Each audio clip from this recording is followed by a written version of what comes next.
Olá, alunos do sétimo ano! Mais uma videoaula de inglês, aula de número 28, e hoje nós vamos iniciar os conteúdos referentes ao quarto bimestre. Então, eu vou pedir para vocês localizarem a unit What was the weather like, né? A última unidade do nosso book, para iniciarmos então os estudos do quarto bimestre. E eu vou iniciar falando um pouco mais para vocês sobre o uso do verbo to be. Inclusive, no sexto ano, vocês aprenderam o verbo to be no presente. E agora, nós vamos ver como funciona, né? Como se dá o uso do verbo to be no tempo passado. Para isso, vamos fazer uma breve revisão, relembrando o uso do verbo to be na língua inglesa, tá? Ele expressa dois significados, como eu já disse para vocês. Significa ser ou estar. Logo, podemos concluir o seguinte. Quando eu falo para vocês, I am a teacher, né? Quero dizer que eu sou uma professora. Usei um dos significados, né? Do ser. Eu sou, conjugando aí na primeira pessoa.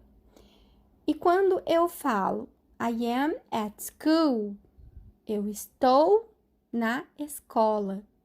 Também estou utilizando o verbo to be, mas no sentido de estar, certo? Eu estou. Aí eu vou conjugar conforme a primeira pessoa, né? Eu sou, eu estou. Você é, você está. Ele é, ele está. Que aí vocês vão relembrar, então, o uso dos pronomes pessoais e lembrar também que cada pronome pessoal possui o seu verbo to be, né? Eu não posso usar qualquer verbo to be. Então, nós temos aí no tempo presente três, que são, né? O am, o is e o are. Então, quando eu falo eu sou, eu estou, eu vou usar I am. Quando eu falo você é ou você está, eu vou usar you are. Quando eu vou usar uma terceira pessoa com he, she ou it, eu falo he is, she is, it is, que significa, respectivamente, ele é, ele está, ela é, ela está. E no caso do it, para animal, para coisa, né? Objeto, eu vou falar que isto é, isto está, né? Algo desse tipo. Então, percebam que aí eu tenho nessa revisão que estou fazendo com vocês, eu tenho o verbo to be no tempo presente. E agora, nós vamos ver como se dá o uso do verbo to be no tempo passado, né? Podemos concluir algo do tipo: eu era, eu estava, certo? Você era, você estava. Então, vamos descobrir agora como usar o verbo to be no passado. Então, pessoal, eu trouxe aqui mais informações adicionais referentes a esse tempo verbal, tá? Então, vamos ler juntos. Na língua inglesa, o verbo to be exerce mais de um papel. Além de ter o sentido de ser e estar em português, ele também tem a função de verbo auxiliar ou o que nós chamamos de helping verb, tá? Em outros tempos verbais. Ou seja, ele acompanha o verbo principal da frase. Tais características tornam o verbo to be um dos principais verbos da língua inglesa. E agora vejamos como usar o verbo to be. O verbo to be, ele é irregular. Isto é, ele possui três formas no presente simples, que são as três que eu disse para vocês lá no início do vídeo, que usamos o am, o is e o are. E já no passado simples, ele possui duas formas, que nós chamamos então de was e were. Ele também possui uma forma no futuro simples, que nós chamamos de will be, tá? Quando você quer usar para futuro, né? I will be a doctor, por exemplo. Eu serei uma médica. I will be a teacher. Eu serei uma professora. Nesse caso, futuro simples. E ele também possui uma forma no particípio presente, que nós chamamos de been. E ainda uma forma no particípio passado, né? No past participle, que aí nós chamamos de been.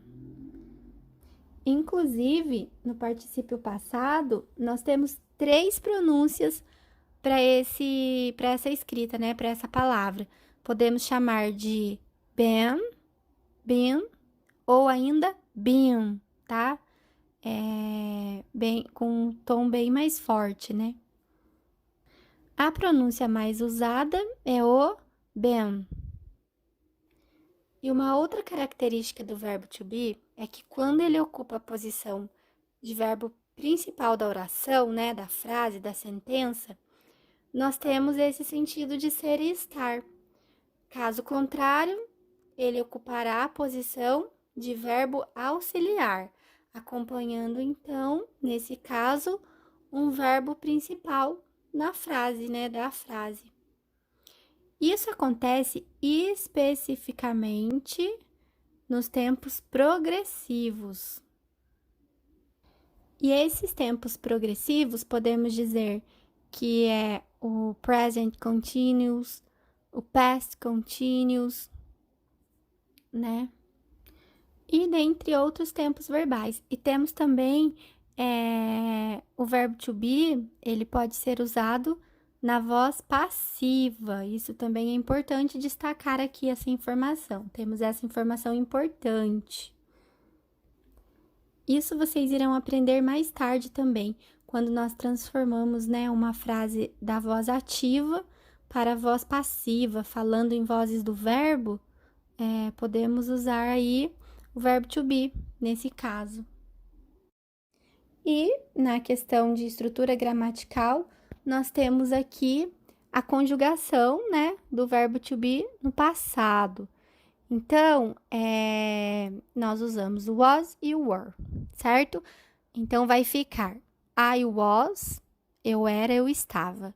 You were, você era, você estava. He was, ele era, ele estava. She was, ela era, ela estava. It was, para coisa, objeto, lugares. Isto era, isto estava. Vamos dizer assim. You were, plural, vocês eram, vocês estavam. We were, nós éramos, nós estávamos. They were, eles ou elas eram e estavam. E aí, no caso, nós temos também a conjugação da forma negativa, né? Onde nós usamos a palavrinha not, né? I was not, you were not, he was not, she was not, it was not, you were not, plural, we were not, they were not. Lembrando, aqui já posso até falar para vocês que nós também podemos usar as formas contractas, né? Abreviadas, onde was not fica wasn't e were not fica weren't. E por fim, aí do ladinho no vídeo, nós temos a conjugação do verbo to be no passado, também na forma interrogativa.